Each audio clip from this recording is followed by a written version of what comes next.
पूरे 20 ईयर्स अभी प्रैक्टिस में कंप्लीट करे हैं। लास्ट जुलाई में ही कंप्लीट हुए थे, 2 डिकेड्स हुए हैं। तो किसी भी फर्म के लिए एक लैंडमार्क है कि 2 डिकेड्स के साथ हम आगे बढ़ रहे हैं। और करीब करीब सब जो यहाँ हैं सब जने मेरे हिसाब से कम 10 साल या उससे ज़्यादा से मेरे साथ में जुड़े हुए हैं। So that is also, it gives me a sense of achievement also. आज भी जो यहाँ उपस्थित हैं उनमें कुछ के, सबके नाम तो नहीं ले पाऊँगा, पर कुछ के नाम जस्ट सबकी नॉलेज के लिए ले लेता हूँ कि उदयपुर के आसपास से बात करें तो वंडर सीमेंट से यहाँ पे अवेलेबल हैं, मिराज ग्रुप से यहाँ आए हुए हैं, RSMML से हैं, श्री सीमेंट से हैं, बांसवाड़ा से बात करूँ तो इंडिया सीमेंट से हैं, बांसवाड़ा सिंटेक्स से हैं, BMD से हैं, टेक्सटाइल में फर्दर बात करूँ तो RSWM से हैं और संगम इंडिया से भी हैं। कोटा की बात करें तो मंगलम सीमेंट से हैं, RTM भवानी मंडी से भी यहाँ पर हैं। और उसके अलावा भी जो मेरे साथ बहुत समय से जुड़े हुए हैं, लोकल ग्रुप्स भी हैं, बाहर के ग्रुप्स भी हैं, काफ़ी लोग आए हुए हैं। सबका स्वागत है। अब जस्ट ब्रीफ में मैं एक बार जो केशव मालू एंड एसोसिएट्स में जो सब मेरे साथ हैं, खास करके चार्टर्ड अकाउंटेंट्स, उनका परिचय करा देता हूँ। आपको मालूम ही है कि we have a Pali office also.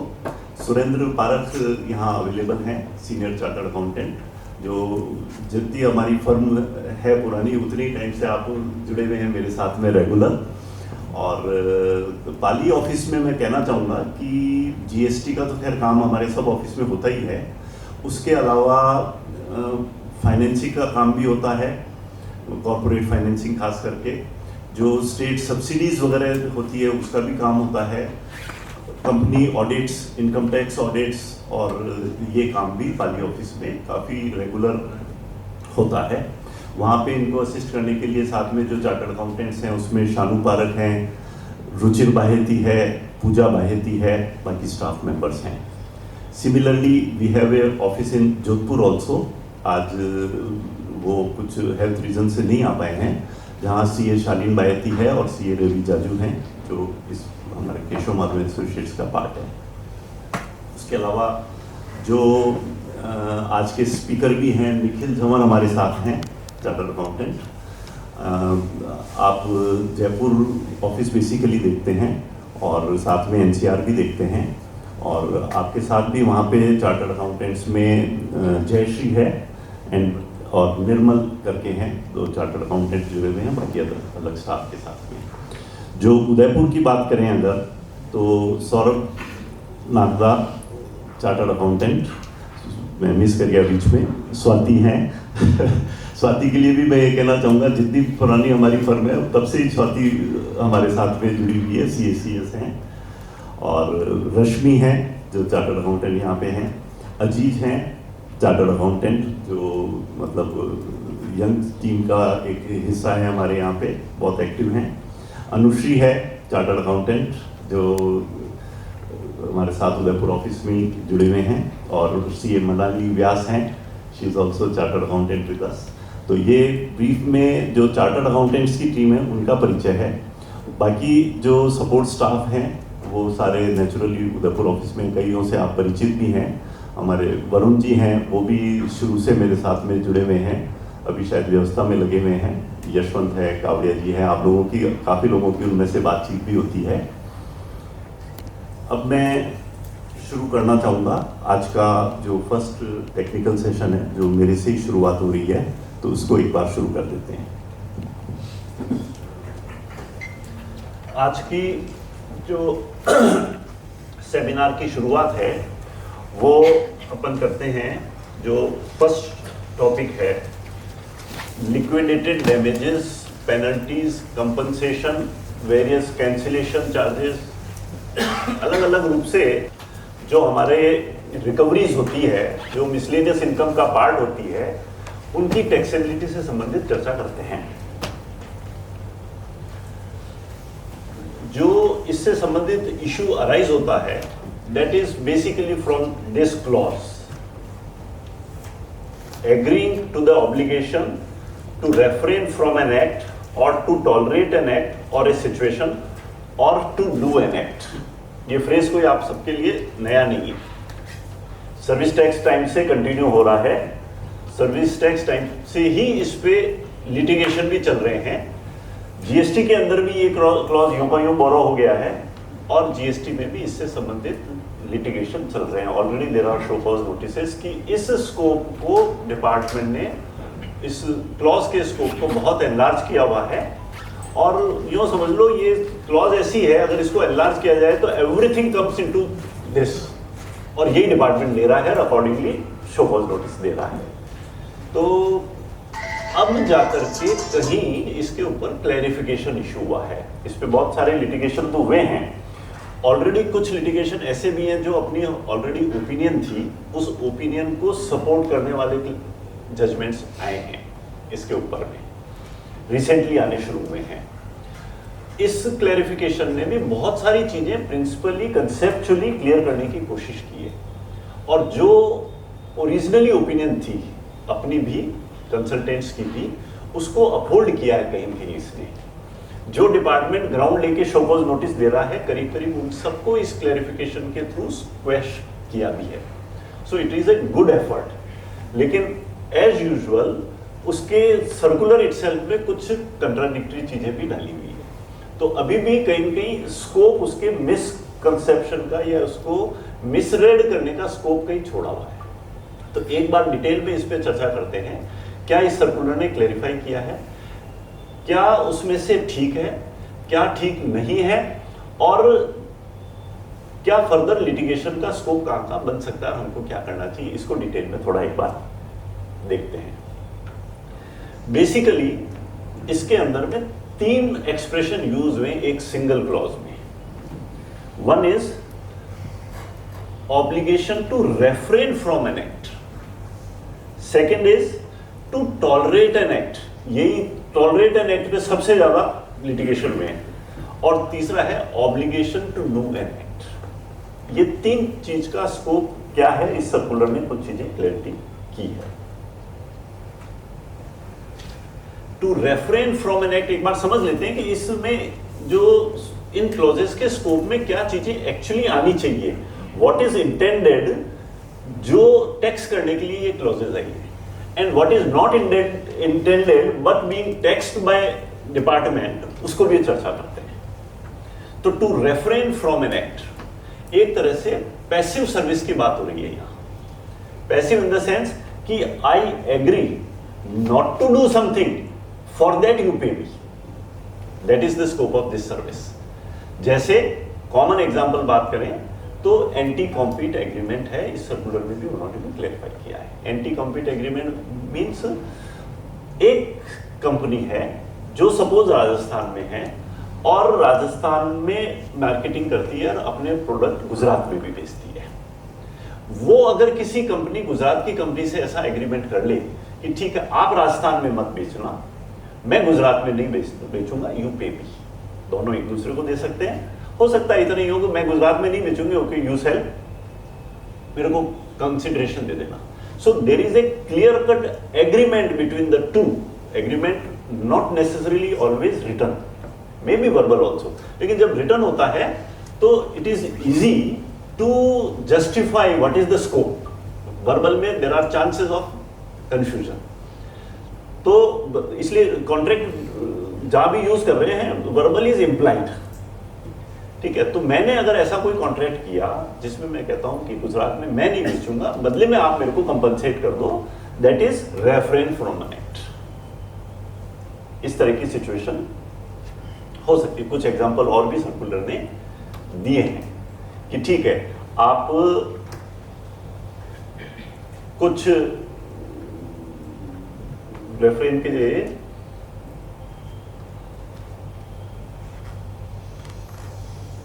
There can be more, वो भी अभी जब स्लाइड आती है उसके साथ में डिस्कस कर लेते हैं। सेकेंड एक्सप्रेशन है टू टॉलरेट एन एक्ट और एन सिचुएशन।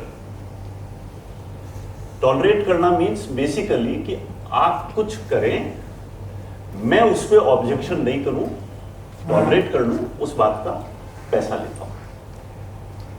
तो टॉलरेट एन एक्ट के एग्जाम्पल क्या हो सकते हैं, किस तरह की सिचुएशन हो सकती है?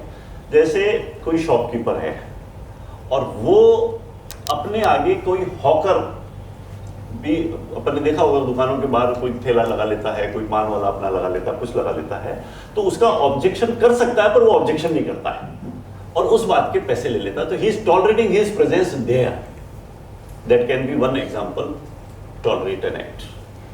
कहीं लाउड स्पीकर ऐसा है जिसको मैं बंद करा सकता हूं, लेकिन मैं एग्री कर लेता हूं कि ठीक है, आपका अगर सुबह की प्रेयर चल रही है, स्कूल में कुछ लाउड स्पीकर चल रहा है, कोई प्रोग्राम है, यू पे मी, पास की कोई रेजिडेंशियल सोसाइटी है, वो कंसिडरेशन लेकर के उसके अगेंस्ट में टॉलरेट कर सकती है, तो टॉलरेट करें। So there is an express agreement that you do something and I tolerate, for that I am taking a consideration, that is tolerate an act. और ऐसे ही obligation to do an act भी हो सकता है कि I specifically agree to do something for you which I am not otherwise obliged to do, वो भी एक obligation to do an act हो सकता है। इस सब में क्या असेंशियल है, क्योंकि कंट्रोवर्सी कहां से आती है, जब कोई इंडस्ट्रियल एग्रीमेंट होता है और वहां हम डैमेजेस की क्लॉज डालते हैं, कंपनसेशन की क्लॉज डालते हैं, लिक्विडेटेड डैमेजेस की क्लॉज डालते हैं कि आपने अगर मेरा प्रोजेक्ट लेट कर दिया तो मैं आपसे ऐसा फाइन लेने वाला हूं, समथिंग लेने वाला हूं। तो अगर मैं क्लॉजेज जो एग्रीमेंट में है कि मेरी परफॉर्मेंस, मैं ये परफॉर्मेंस एक्सपेक्ट कर रहा हूं और आपने ये मेरे को परफॉर्मेंस नहीं दी, तो मैं आपसे कुछ डैमेजेस लेने वाला हूं। Industrial her breach of contract basically, तो कॉन्ट्रैक्ट की सही परफॉर्मेंस नहीं करने के कारण जो मैं लिक्विडेटेड डैमेजेस चार्ज कर सकता हूं, जो पेनल्टी चार्ज कर सकता हूं, विच इज ऑलवेज देयर, हर इंडस्ट्रियल कॉन्ट्रैक्ट में होता है, उसको डिपार्टमेंट कहता है कि आप किसी की नॉन परफॉर्मेंस को टॉलरेट कर रहे हैं, देयरफॉर लायबल टू जीएसटी। उसको बेसिकली क्लेरिफाई किया इन्होंने कि no such clauses in a contract, agreement तो है वहां भी, क्यों? क्योंकि एग्रीमेंट का ही पार्ट है टॉलरेट करने का कि भाई ये चीजें आपकी अगर डिले करेंगे तो मैं ऐसा ऐसा लिक्विडेटेड डैमेज लेने वाला हूं, so it is part of an contract. So department says contract है, कॉन्ट्रैक्ट के हिसाब से आपने ये एग्री किया है, therefore this is liable. Now they have clarified कि ये जो क्लॉजेज हैं बेसिकली परफॉर्मेंस एंश्योर करने के लिए क्लॉजेज है, नॉन परफॉर्मेंस टॉलरेट करने के लिए नहीं क्लॉजेज है। ये सब क्लॉजेज जो है आपको डिटर करती है कि डिफॉल्ट नहीं करोगे, आपका डिफॉल्ट टॉलरेट करने के लिए नहीं है, ये पैसा तो आ रहा है बट इसका नेचर कंसिडरेशन नहीं है, कॉन्ट्रैक्ट में भी है। बिकॉज बेसिकली कॉन्ट्रैक्ट क्या है, कॉन्ट्रैक्ट तो मेरा प्लांट एंड मशीनरी इंस्टॉल करने का है, उस इंस्टॉलेशन में आपने मेरा कोई प्रॉपर्टी तोड़ दी, आपने उसको डिले कर दिया, मेरा प्रोडक्शन डिले हो गया, सो ये कंपनसेटरी क्लॉजेज है, डिटरेंट क्लॉजेज है कि आप ऐसा नहीं करोगे, ये क्लॉजेज ऐसा नहीं कि ऐसा करोगे इसका मैं पैसा लूंगा। सो करोगे उसका पैसा नहीं है, इनडायरेक्टली तो कह सकते हैं कि साहब टॉलरेट तो कर ही रहे हो, लेकिन ये क्लैरिफाई कर दिया कि ये क्लॉजेज परफॉर्मेंस एंश्योर करने के लिए है, ये क्लॉजेज नॉन परफॉर्मेंस को टॉलरेट करने के लिए नहीं है, ये कंसिडरेशन नहीं है, there is a flow of money agreed but नहीं है। तो ये बहुत बड़ा एक क्लैरिफिकेशन आया है, क्योंकि सारे जितने भी डिस्प्यूट अभी तक चल रहे हैं मैक्सिमम इंडस्ट्रियल एग्रीमेंट्स में, कमर्शियल एग्रीमेंट्स में जो कंप्लायंस कराने के लिए मैं क्लॉजेज डिटरेंट डालता हूं, उन कंप्लायंस कराने की क्लॉजेज के लिए जो लिटिगेशन चल रहा है वो तो सारा इससे सॉल्व हो जाता है। This is what this circular clarifies, और बहुत डिटेल में उसने डिस्कस किया है कि कब मैं परफॉर्मेंस मानूंगा, कब नहीं मानूंगा, कब इसको कंसिडरेशन मानूंगा, कब नहीं मानूंगा। So that is a welcome clarification. Sufficient nexus होना चाहिए एग्रीमेंट में। ये जो तीनों सिचुएशन मैंने पहले डिस्कस की थी कि क्या एनविसेस करता है, उसका एक अपने आप में एग्रीमेंट होना चाहिए। अपने आप में एग्रीमेंट मतलब क्या है, जरूरी नहीं कि सेपरेट एग्रीमेंट हो सकता है कि एक एग्रीमेंट उसमें 2-4 क्लॉज हो, लेकिन इंटेंशन क्या हो कि ये भी पार्ट ऑफ एक कंप्लीट एग्रीमेंट है जिसके लिए मैं इस चीज के लिए स्पेसिफिकली एग्री कर रहा हूं। मैं सीमेंट नहीं बेचूंगा गुजरात में, एग्री कर रहा हूं, वो अलग चीज है। और तुमने डिले कर दिया पैसा दूंगा, वो अलग बात है, वो तो इंसिडेंटल है मेन कॉन्ट्रैक्ट का। तो इसलिए जहां अपने आप में कॉन्ट्रेक्चुअल ऑब्लिगेशन आ रहा है और उस कॉन्ट्रेक्चुअल ऑब्लिगेशन के अगेंस्ट में मनी फ्लो आ रहा है, वो तो कंसिडरेशन है। Deterrent clause, penalty clause, fine clause, compensation clause, damages recovery clause, ये सब कंसिडरेशन नहीं है। This is what this circular clarifies.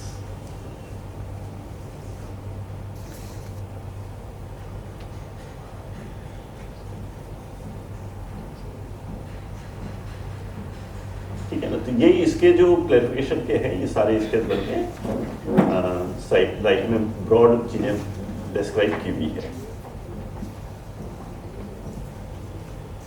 Ultimately उन्होंने की टेस्ट दे दिया इस सर्कुलर के अंदर में। तो की टेस्ट क्या है इसके लिए? Whether such payment constitutes consideration for another independent contract for tolerating, refraining from doing और डूइंग एन एक्ट और not. If answer is in yes, it is a supply. Means independent contract मतलब it does not mean कोई इसके लिए separate contract ही होना जरूरी, may be part of a contract और may be a independent separate contract. पर ये क्लॉज एक तरह से इंडिपेंडेंट होनी चाहिए, incidental to the main performance के साथ डिटरेंट क्लॉज नहीं होनी चाहिए। This is what this circular clarifies. So इसके साथ में होपफुली इस तरह के जो लिटिगेशन है पुराने वाले फेवर में सॉल्व हो जाने चाहिए, सर्विस टैक्स वाले भी फेवर में सॉल्व हो जाने चाहिए और आगे लिटिगेशन बंद हो जाना चाहिए। This is what I feel. अब एक क्लॉज पे आते हैं कि ये क्लैरिफिकेशन तो दे दिया पर अभी भी इसका लीगल एग्जीक्यूशन बाकी है। एक चीज ये इंपॉर्टेंट है कि जब इन्होंने सर्कुलर से क्लैरिफाई किया है, मींस लॉ में कोई चेंज की बात नहीं है, जो लॉ है उसी को ऐसे पढ़ा जाए, इसका ये मतलब है। So this circular applies from back date, not only GST period, before GST period also, क्योंकि सेम क्लॉज थी, सेम क्लॉज का मीनिंग ही उन्होंने क्लैरिफाई किया है। सो मीनिंग क्लैरिफाई किया तो जब से ये क्लॉज चली आ रही तब से लागू हो रहा है। So it has a magnet effect. अब एक क्लॉज आ रही है जीएसटी के अंदर, entry number 62, notification 12/17, services by way of tolerating non performance of a contract for which consideration is in the form of fine and liquidated damages is payable to the central government, state government also. So this is now totally contrary. Law तो अभी भी कह रहा है कि ये taxable है, circular के थ्रू क्लैरिफाई किया जा रहा है कि ये टैक्सेबल नहीं है। That means what? Law prevails, not circular. अगर बहुत स्ट्रिक्ट लॉ की बात करें तो लॉ प्रिवेल्स, सर्कुलर तो नहीं करेगा। लेकिन ये भी है कि circular is binding on the department now. तो देखा जाए तो रिलीफ तो हमको मिल जाता है सर्कुलर से, क्योंकि मतलब कर दिया। लेकिन ये क्लॉज अब डिलीट होनी चाहिए, अभी तक डिलीट हुई नहीं है मेरे अंदाज से। This is what it is, अभी तक ये क्लॉज डिलीट नहीं हुई है। So this should be deleted और this should be a matter of representation to government कि साहब आपके एक क्लैरिफिकेशन के साथ में एक एक्शन अभी पेंडिंग पड़ा हुआ है, इस क्लॉज को डिलीट करो। जो इसके ऊपर ऑलरेडी फेवरेबल रूलिंग आई है, जो मैं बात कर रहा हूं, सेस्टेट की ये रूलिंग है, औद्योगिक केंद्र विकास के मामले में दिया हुआ है और लेमन ट्री के मामले में दिया हुआ है, जो अभी अपन डिस्कस कर रहे हैं, जो पीछे भी अपन लिटिगेट अपने कई कंपनियों में already we are litigating this aspect. जो अपन व्यू ले रहे हैं कि it is not in the nature of consideration, it is only in the nature of a deterrent clause, it is a penalty which can not be made liable to service tax और GST. इन दोनों judgment में इसी aspect को thoroughly discuss किया है और same चीज को भी सर्कुलर से क्लैरिफाई किया हुआ है। लेकिन साथ में ये भी नोट, और उसके अलावा कुछ जो जजमेंट है फेवरेबल वो भी यहाँ साथ में लिस्ट आउट है। एआर ने इस बीच में इस क्लॉज को बहुत बार इंटरप्रेट किया है, एडवांस रूलिंग अथॉरिटीज ने, और सब जजमेंट नेगेटिव दिए। क्यों?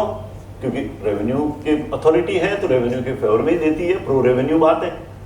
और इसीलिए एडवाइस दी जाती है कि एडवांस रूलिंग में तब तक नहीं जाएं जब तक बहुत कोई ऑप्शन नहीं हो गया हो, क्योंकि एडवांस रूलिंग अथॉरिटी में जाने का मतलब ये है कि to take a negative judgment. अभी तक भी आप सबका एक्सपीरियंस रहा है कि हमारे पास कोई अगर लिटिगेशन आता है, we contest it, we reply it, जब हम ये मान के चलते हैं कि ये गलत एलिगेशन है, हम जीतेंगे लीगली, हमको रिलीफ कहाँ आता है? हमको डिपार्टमेंट लेवल पे रिलीफ रेयर है, आता है, ऐसा नहीं कि नहीं भी आता है, लेकिन वो परसेंटेज बहुत कम है। हमको रिलीफ आता है ट्रिब्यूनल में जाके, जो लीगल ओपिनियन अपन यहाँ फ्रेम करते हैं कि ये केस को लड़ना चाहिए, वो अपहोल्ड होता है ट्रिब्यूनल में जाकर के। तो एडवांस रूलिंग अथॉरिटी कौन है? Now it is a combination of two joint commissioners, one from CGST, one from SGST. So therefore, chances to get a proper relief from them is very very minimal. तो ये सब advance ruling इसी subject के ऊपर negative already दी गई है। Next जो इन्होंने डिस्कस किया है वो चेक डिसऑनर फाइन पेनल्टीज है कि अगर किसी पार्टी ने मेरे को चेक दिया, वो चेक डिसऑनर हो जाता है तो I will be charging some fine और penalty.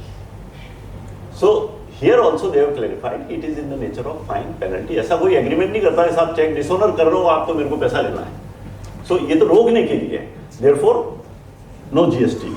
Correct clarification, good clarification. कोई वायलेशन ऑफ लॉ करता है उसके लिए पेनल्टी इंपोज होती है तो उसका भी इन्होंने क्लैरिफाई कर दिया कि नो पेनल्टी है, इसका कोई कंसिडरेशन की नेचर नहीं है। So no GST. ये सब अपने रेगुलर सिचुएशन से बिजनेस में।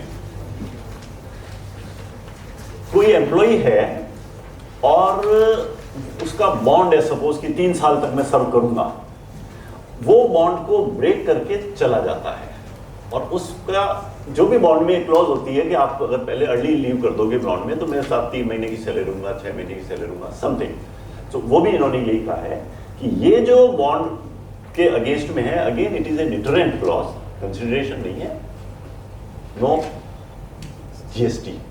इसी के साथ इंसिडेंटल चीज जुड़ी हुई जो इस सर्कुलर में एड्रेस नहीं है लेकिन समझ लेते हैं। कई बार एम्प्लॉय क्या बॉन्ड तो नहीं है चलो, पर नोटिस पीरियड है, मेरा पीरियड है 3 महीना और मैं 1 महीने में ही चला जाता हूँ तो कंपनी कुछ डिडक्ट कर लेती है। तो पैरेलल है, यूं मान सकते हैं कि वहां बॉन्ड के ब्रेक के कारण अगर पेनल्टी है तो नोटिस पे को ब्रेक करके जल्दी जाने के लिए भी पेनल्टी की नेचर ही कह सकते हैं। तो सेम प्रिंसिपल शुड अप्लाई। हालांकि ये बात सर्कुलर में कहीं मिसिंग है, उन्होंने केवल बॉन्ड वाले को जिक्र किया हुआ है।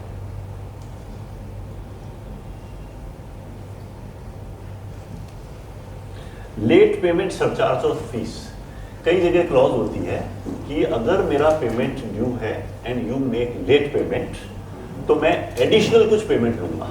हमारे मोबाइल बिलों में देखो ड्यू डेट इतना, ड्यू डेट से बियॉन्ड आपको एक्स्ट्रा पैसा। बिजली बिल में भी होता है, आपके वेंडर्स को सप्लाई करते हैं उसमें भी होता है कई बार कि लेट पेमेंट करोगे तो विल चार्ज समथिंग, इंटरेस्ट भी कहते हैं कई बार उसको पेनल्टी के रूप में भी कहा जा सकता है। ये सब अपन जानते हैं कि ऑलरेडी 15(2) में सेपरेट सप्लाईज को माना हुआ है, incidental to the main supply.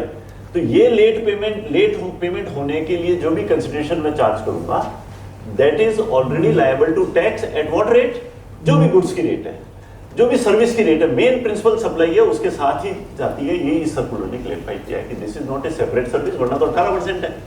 So this is not separate. ये तो आपकी जो भी गुड्स है जिसके कारण आपका लेट पेमेंट हो रहा है उस पर लगता है। सपोज बिजली का बिल है, उसका लेट पेमेंट, तो बिजली पे टैक्स नहीं है तो इस पे भी टैक्स नहीं है। तो गुड्स सर्विस जिसके साथ लेट फी अटैच्ड है उसके साथ।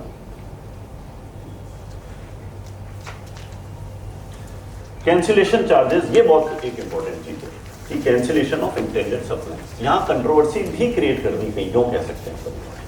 अभी तक अपन अच्छी बात कर रहे थे।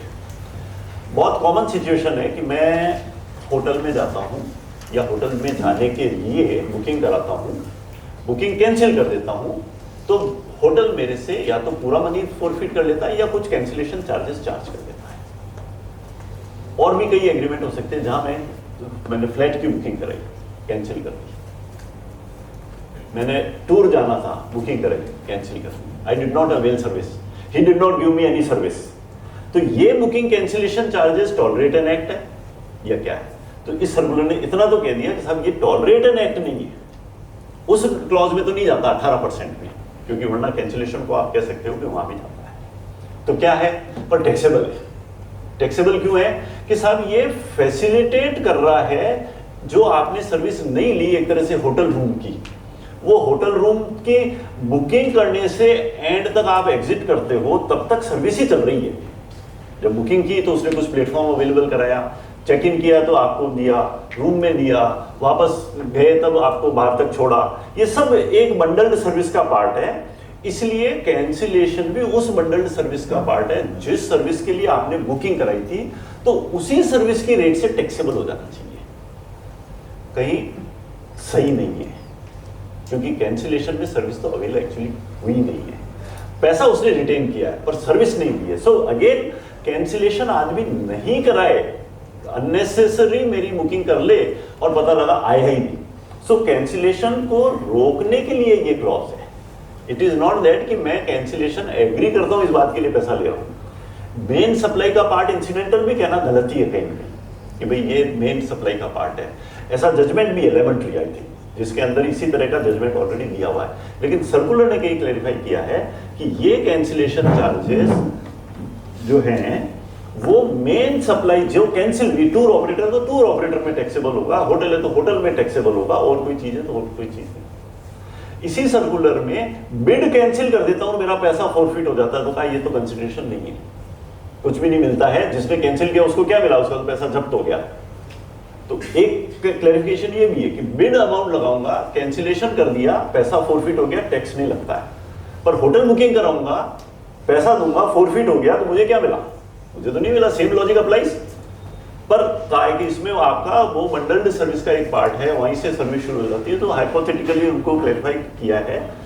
तो कहीं आज भी ये चीज चैलेंज करने लायक है, क्योंकि circular again can not go beyond the law.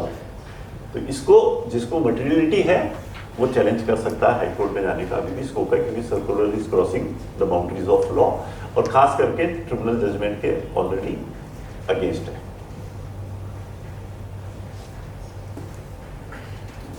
इसके साथ जो अदर इंसिडेंटल इश्यूज है, ये 7.1.6 की क्लॉज इस सर्कुलर की मैंने की है, जिसमें कुछ चीजें क्लैरिफाई भी की है, कुछ चीजें कंट्रोवर्सीज भी क्रिएट की हुई है, जो मैंने ब्रॉडली डिस्कस की है।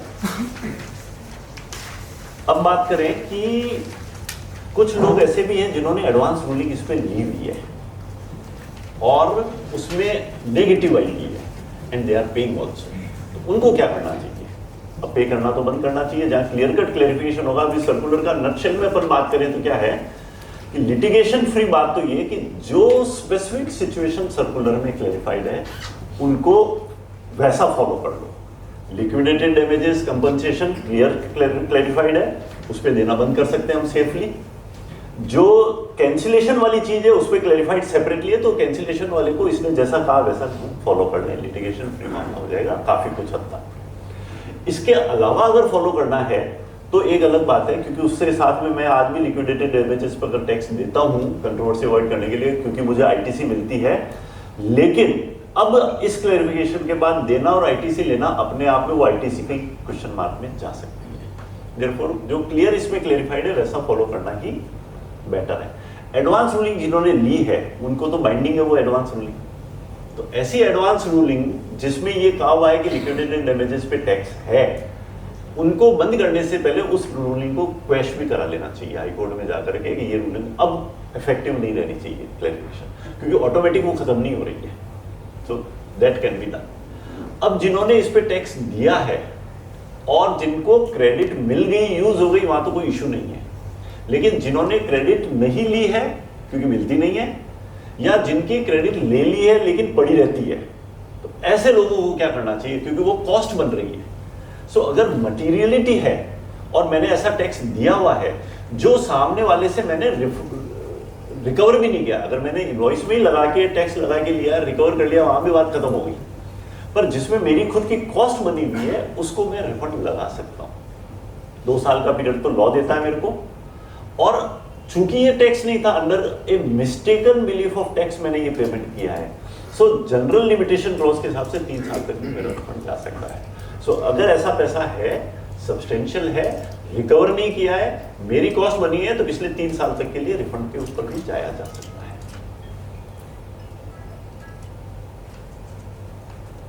नेक्स्ट टॉपिक ले लेते हैं, जो अभी मोहित मिनरल का केस आया है सुप्रीम कोर्ट का, इंपोर्ट का, कि जो सीआईएफ कॉन्ट्रैक्ट्स हैं उसमें सी फ्रेट एलिमेंट पे इंपोर्टर के ऊपर जीएसटी था, उसको क्वैश कर दिया।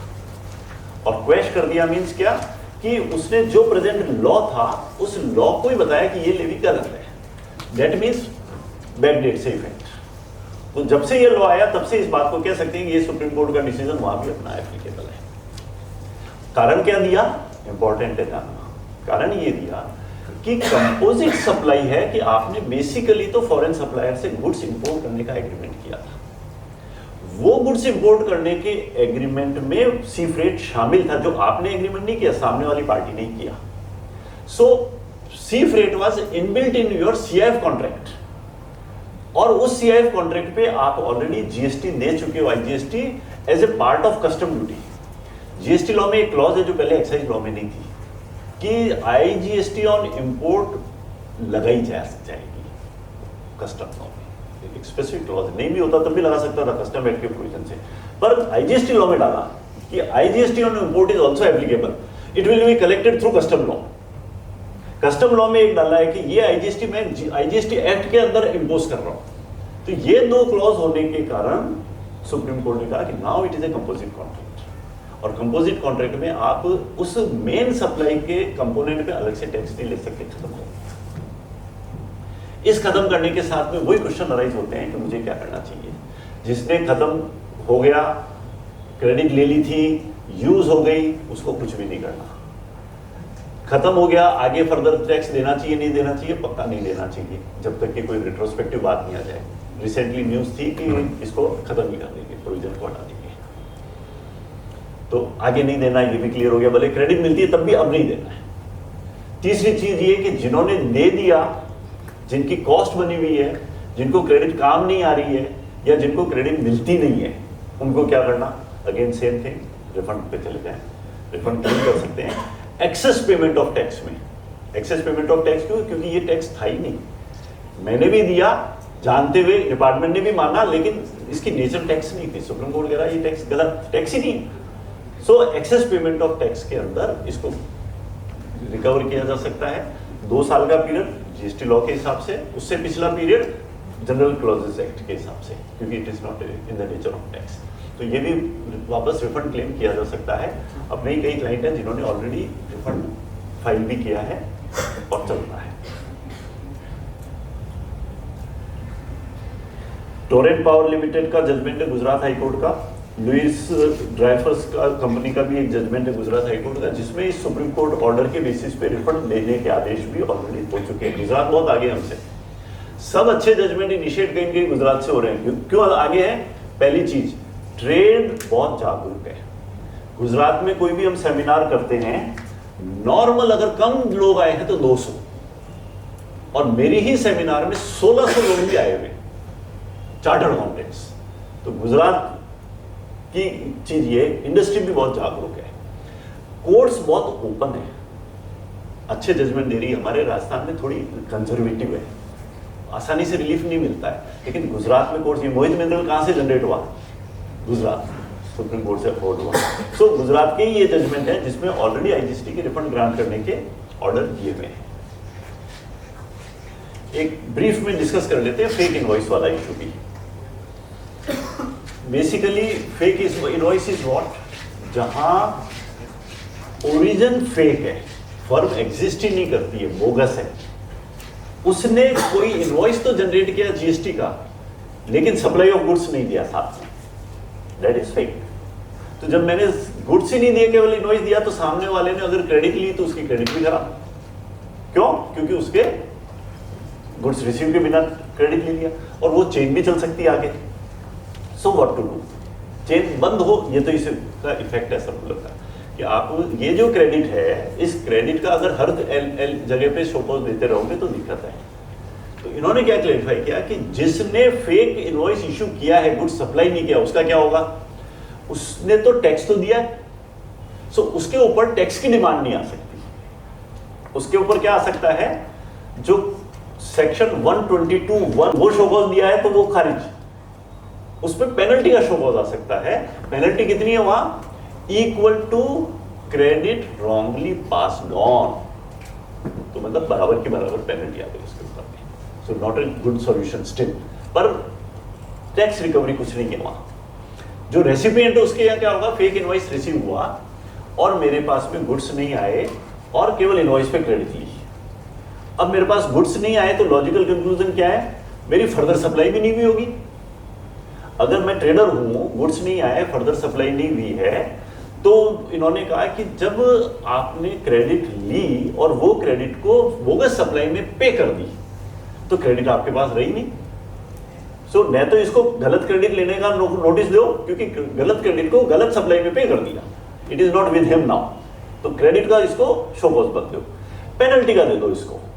पेनल्टी का क्या शो कॉज देंगे कि आपने 122(1)(7) में without goods, receipt of goods आपने क्रेडिट ली, तो जो रॉन्ग आईटीसी ली विदाउट रिसीट ऑफ गुड्स, उसमें रॉन्ग आईटीसी टेकन के बराबर पेनल्टी है, तो वो पेनल्टी वापस लग गई आप पे।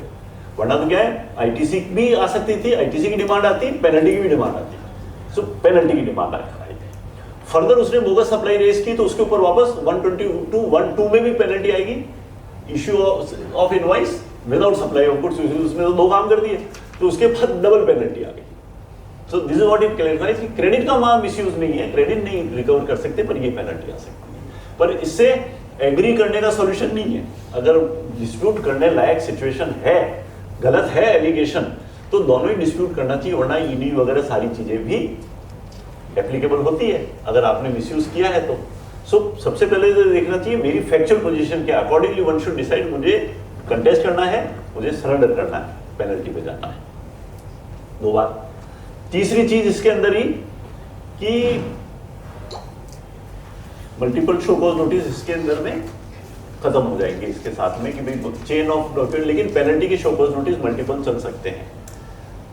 तो इसने जो समझा जाए तो कुछ इश्यूज को तो रिजॉल्व कर दिया, क्योंकि मेरे पास भी कई केसेस हैं जहां ट्रेडिंग इन गुड्स वाले लोग थे जिन्होंने सप्लाई ली, टैक्स दिया, उससे आईटीसी भी मांग रहे हैं, तो वो सारे तो इस तरह की चीजों से खत्म हो जाता है। एक सिचुएशन और आ सकती है कि मैंने फेक सप्लाई ली, फेक आईटीसी ली, गुड्स नहीं आए, उसको क्रेडिट तो ले ली, लेकिन यूज क्या किया, फेक सप्लाई भी नहीं किया, जेन्युइन सप्लाई में यूज कर लिया। मैंने कोई ऐसा बिल लिया जो मेरा खर्चे का पार्ट बन गया, उस खर्चे के पार्ट बनने के कारण मैंने क्रेडिट ले ली।